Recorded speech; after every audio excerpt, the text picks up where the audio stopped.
Hello friends, आज के slide में हम पढ़ने वाले हैं forms of private sector enterprises, जिसमें फर्स्ट है सोल प्रोप्राइटरशिप। सोल प्रोप्राइटरशिप में जब भी हम बात करेंगे, सोल मतलब क्या होता है? वन, मतलब हम लोग एक आदमी की ही बात कर रहे हैं। जब एक आदमी बिजनेस ओन करेगा, कंट्रोल करेगा, मैनेज करेगा, तब जब हम उसकी बात कर रहे हैं तो इसका मतलब वो सोल प्रोप्राइटरशिप है। अगर कोई बिजनेस एक अकेला इंसान चला रहा है तो उसे हम सोल प्रोप्राइटरशिप कहते हैं। ठीक है, सबसे पहला डेफिनेशन देखते हैं। A business owned, controlled and managed by a single individual is known as a sole proprietorship organisation. जैसे कि मैंने अभी कहा कि कोई बिजनेस अगर एक इंसान चला रहा है तो उसको हम क्या कहेंगे? सोल प्रोप्राइटरशिप कहेंगे। फीचर्स इसके क्या क्या है? Single ownership. ओनरशिप ये सारे पॉइंट्स जो भी लिखे हैं इसे हम एग्जाम में डिटेल में लिखना होगा। ऐसा नहीं कि सिर्फ पॉइंट्स लिख दिया सिंगल ओनरशिप तो मार्क्स मिल जाएंगे। उसके अंदर हमें डिटेल में बताना होगा कि सिंगल ओनरशिप का मतलब क्या है। सिंगल ओनरशिप का मतलब क्या होता है कि एक ही ओनर होता है इस ऑर्गेनाइजेशन का। अभी मैंने बताया सोल प्रोप्राइटर मतलब, सोल मतलब वन, प्रोप्राइटर मतलब ओनर। एक ओनर होता है यानी सिंगल ओनरशिप होती है। इंडिविजुअल रिस्क बियरिंग, अगर एक ओनर है तो ऑब्वियसली सारा प्रॉफिट वही खाएगा, सारा रिस्क उसी को बियर करना पड़ेगा। ठीक है, जैसे मैंने बिजनेस रिस्क बताया था, उसमें जितने भी रिस्क होंगे वो सारा उस इंसान को अकेले ही सब कुछ करना है, तो रिस्क भी सारा वो अकेले ही झेलेगा। ठीक है। No separate legal entity, business and owner exist together. Separate legal entity नहीं होती है, दोनों एक दूसरे से सेपरेट नहीं होते। बिजनेस और ओनर दोनों एक दूसरे से जुड़े होते हैं। अगर बिजनेसमैन मर गया तो ख़त्म बिजनेस।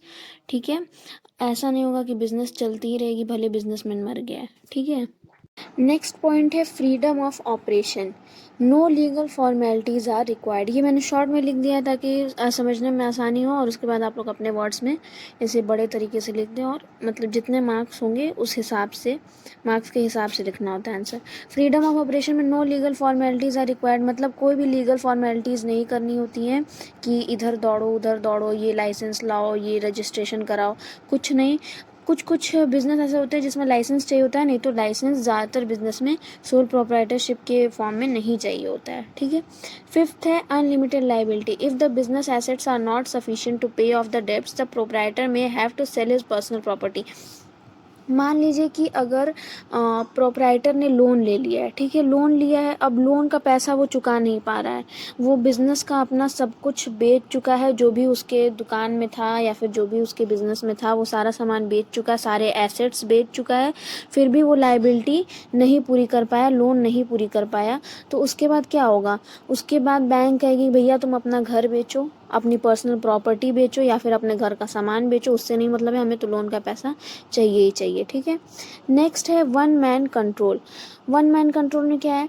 जब एक आदमी है तो कंट्रोलिंग कौन करेगा? वही करेगा, जो करना है उसी को करना है। मैंने पहले ही बता दिया, जो करना है उसी को करना ही करना है। और कोई तो वो, अगर दूसरा कोई आ जाएगा तो वो पार्टनरशिप हो जाएगा। वो सिंगल ओनर है, सब कुछ उसी को करना है, अब वो जैसे भी करे। ठीक है। नेक्स्ट है स्मॉल साइज। अगर एक अकेला आदमी पैसा लगा रहा है तो वो एक लिमिटेड अमाउंट ही लगा सकता है, बहुत ज़्यादा अमाउंट तो लगा नहीं सकता है। ठीक है, तो क्या होगा? अगर आप पैसा कम लगा रहे हैं तो बिज़नेस की साइज़ क्या होगी? कम ही होगी, छोटी ही होगी। तो जो सोल प्रोप्राइटरशिप फॉर्म होता है ऑर्गेनाइजेशन का वो स्मॉल होता है साइज़ में। ठीक है। ईजी फॉर्मेशन एंड क्लोजर कैसे होता है? ईजिली फॉर्म कर सकते हैं आप लोग, क्योंकि इसके लिए कोई लीगल फॉर्मेलिटीज़ ज़्यादा नहीं करनी होती। ये नहीं कि आप सालों जो है कचहरी के चक्कर काट रहे हैं कि हमें जो है ये दे, लाइसेंस दे दीजिए, यहाँ पे रजिस्ट्रेशन करा दीजिए। कुछ नहीं करना होता है, आपको जब भी मन करे आप अपना एक दुकान खोल सकते हैं, अपना एक बिज़नेस स्टार्ट कर सकते हैं। तो इजी फॉर्मेशन और क्लोजर होता है, जब आपका मन करेगा आप बिज़नेस बंद कर सकते हैं, जब आपका मन करेगा आप बिज़नेस खोल सकते हैं। कोई लीगल फॉर्मेलिटीज़ उसके लिए नहीं होती हैं कि आपको ये फॉर्म फिल करने होंगे बिज़नेस स्टार्ट करने के लिए, और ये फॉर्म फिल करने होंगे बिज़नेस बंद करने के लिए। ठीक है। नेक्स्ट है मेरिट्स ऑफ सोल प्रोप्राइटरशिप। अब फ़ायदा क्या क्या है? अगर हम लोग ये ऑर्गेनाइजेशन, मान लीजिए हम लोग कोई एक सोल प्रोप्राइटरशिप हम लोग एक स्टार्ट कर रहे हैं ऑर्गेनाइजेशन, तो अब इसका फ़ायदा क्या क्या होगा? अब इसको आसानी से समझने के लिए सबसे पहले आप लोग अज्यूम कर लीजिए कि आप लोग ने एक सोल प्रोप्राइटरशिप का ऑर्गेनाइजेशन खोल दिया है, आपने एक बिज़नेस स्टार्ट कर दिया। ठीक है, मान लेते हैं कि हम लोग ने एक ग्रोसरी शॉप स्टार्ट की है, यानी गेहूँ चावल दाल नॉर्मल जो चीज़ें हम लोग नॉर्मल दुकानों से खरीदते हैं, हमने वो एक दुकान स्टार्ट कर दिया है।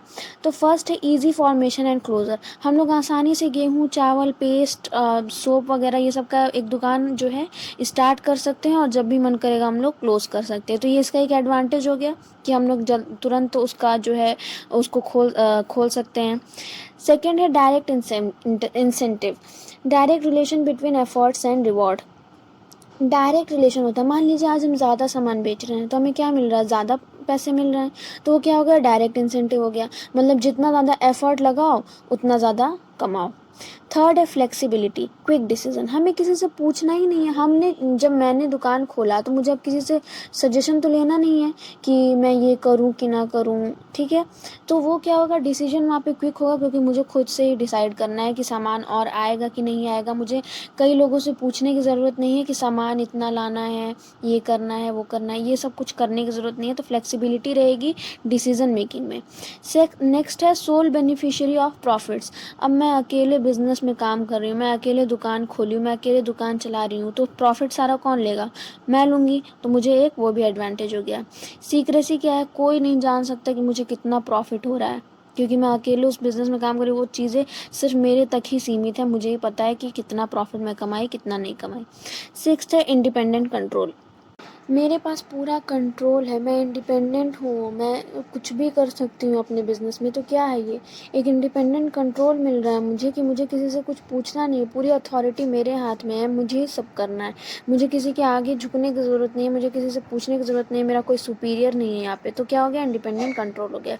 अब डिसएडवांटेजेस क्या क्या होंगी मुझे, लिमिटेड रिसोर्सेज, अब देखो यार मेरे पास पैसे तो कम है, ठीक है। अब मैं अकेले बिज़नेस खोल रही हूँ तो मैं सिर्फ 20,000 रुपये बिज़नेस में लगा रही हूँ, ठीक है। तो मेरे पास क्या है, रिसोर्सेज कम हो जाएंगे, क्योंकि मेरे पास पैसे ही कम है। जब मेरे पास पैसे कम रहेंगे तो हो सकता है मैं सिर्फ 5 बोरे ही आटे के मंगाऊँ और 5 ही बोरे बेचूँ, ठीक है। अगर पैसे ज़्यादा होते तब मेरे पास और ज़्यादा रिसोर्सेज होती। पैसे ज़्यादा कैसे होते, जब मैं किसी और आदमी से भी पैसे लेती, लेकिन मैं अकेले पैसा अपना इन्वेस्ट कर रही हूँ तो मेरे पास रिसोर्सेज लिमिटेड हैं, क्योंकि मेरे पास जितने पैसे मैं उतने ही पैसों से सामान खरीदती हूँ, ठीक है।